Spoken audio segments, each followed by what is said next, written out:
Okay, guys, so today we're talking about Jonathan Kent and the announcement of him being bisexual.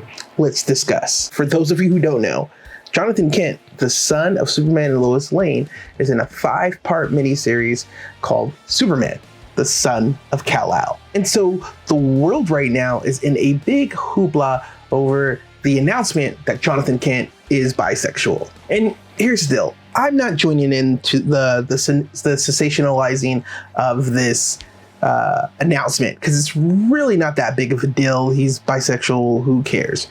But, and there's a but, I want to talk about the future moving forward. So there's a long history with these companies, DC, Marvel, Disney, Sony, using sexuality as a pretty big hook to get you to watch or buy their products.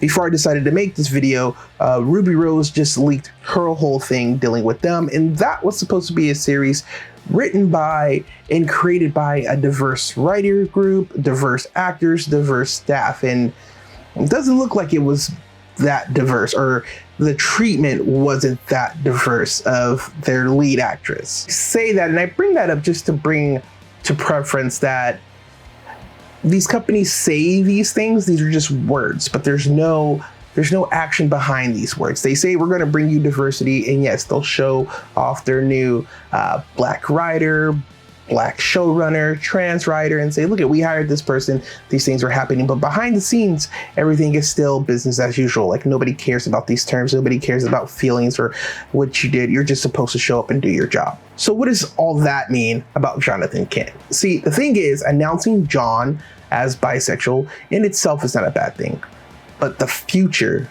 of John Kent, like, what does that mean? Will he continue to be bisexual? Or is this a moment, a time that a company, DC, is using, the buzz of the world to kind of push comic sales? And if you're out there and you're wondering, like, what are you talking about, Vex? Let me slam this on you. Let's rap a little bit. So Jonathan Kent exists in a world right now called Future State, right? Let me paint this even bigger and broader for you. So Future State is a continuity where all of multiverses in the DC world know of each other. There's quite literally a universal super league, but Justice League. I mean, like a Justice League with multiple Batmans, multiple Supermen from different universes. Like, all the multiverses are aware of each other, and they have their own universal hub. Future State is within this continuity, and Future State started with showing us the ending of where these comic books are going. So you basically see the formation of the new, I want to say, let's for all intents and purposes, let's say proper Justice League proper. They're showing you the future of Justice League proper, basically who's taking over for proper Bruce, proper Clark, proper Diana, okay? And Jonathan is in that. But here's the deal with this. As a comic book reader, and I'm sure you know, all this is temporary. Future State has already started off shaky. They're not going to keep Future State. They're most definitely not going to keep Bruce Wayne not being Batman. They're not going to keep Lucius Fox's son, a black guy, as Batman. Like, these are, we know going in that this is temporary. That being said, is Jonathan Kent being gay going to be temporary? Because what happens in this, or I'm sorry, not gay, but bisexual, is that going to be temporary? Because this world is going to get retconned. Like, there's going to be trust and believe. All universes knowing about each other is not going to stay.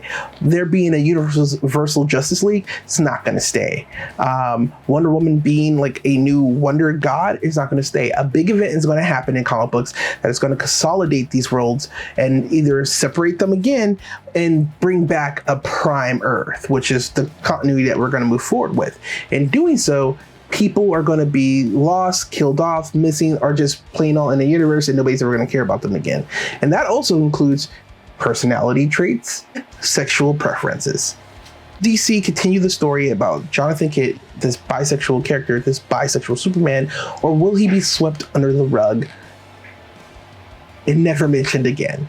Because trust and believe, I know if you're saying like, oh man, Vex, how can they bury Jonathan Kent? Like, first off, Jonathan Kent was never a big character.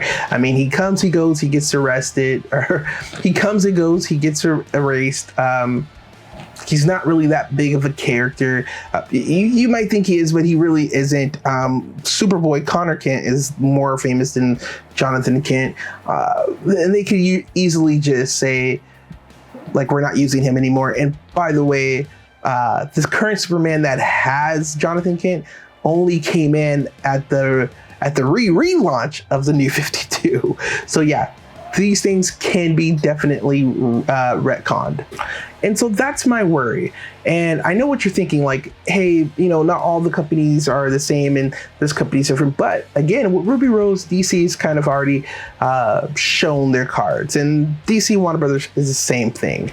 And I would like to remind you that this person, Amy Pascal, is heading all things Spider-Man, okay? Amy Pascal is the same person whose emails leaked where she said Spider-Man can't be black, he cannot be gay, and he can't be a woman. She kept her job. She is in charge of all things Spider-Man. As a matter of fact, she's one of the people Marvel has to work with when making these Spider-Man movies, and she will be taking over the Spider-Man Spider-Verse. So this is how they really feel. And I'm saying that because Marvel is definitely championing this inclusive world, this diverse world, right? And so is Sony at some point. But the person heading the thing is known for saying these horrible things. She literally sent an email out saying Spider-Man can't be black, Spider-Man can't be a woman, and Spider-Man cannot be gay. This is the person who's in charge of Tom Holland's version of Spider-Man. You understand what I'm saying? So these companies can say these things. These companies can use these buzzwords. These companies can put them out. But is there meaning behind a word? And that, my friends, is my question when it comes to Jonathan Kent. Is he really going to be bisexual? Is DC really going to put money behind this bisexual Superman? Because I think it's rad. Or are they just using this to sell a couple comics, and is it going to be for nothing? So I pass the question off to you guys. What do you think? How do you feel? Let me know in the comments. And as usual, guys, thanks for clicking on this video. I'll catch you guys later. Stay excellent.